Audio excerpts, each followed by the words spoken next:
আমার young film মেকারদের প্রতি একটা অনুরোধ যে তোমরা ভালো ছবি করো।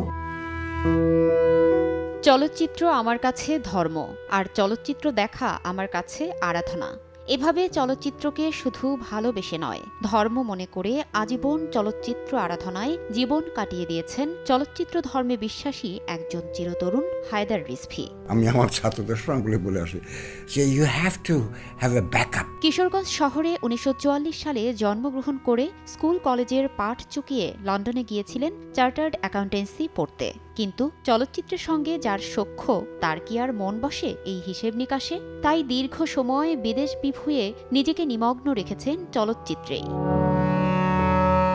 অবশেষে ২০০৫ সালে স্বদেশে প্রত্যাবর্তন করেন। দীর্ঘদিন ধরে নিযুক্ত ছিলেন শিক্ষকতা পেশায়। নিষ্ঠার সঙ্গে তৈরি করে গেছেন তরুণ প্রজন্মের অসংখ্য চলচ্চিত্র নির্মাতা।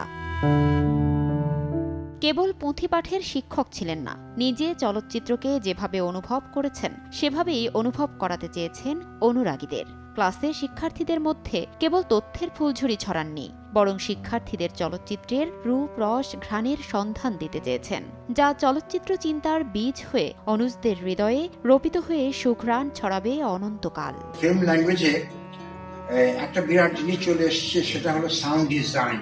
এমন সংস্কারমুক্ত আধুনিক মননের রুচিশীল মানুষ কমই আছেন। ভক্ত অনুরাগীদের কাছে তিনি ঠিক ততটুকুই তরুণ যতটুকু তরুণ তারুণ্যে হওয়া যায়। এই তারুণ্য নিয়েই চলচ্চিত্রের এই নিবেদিত প্রাণ রোববার সকালে প্রিয়জনদের কাঁদিয়ে অনন্ত লোকে পাড়ি জমিয়েছেন। ফারজানা লিনা, সময় সংবাদ, ঢাকা।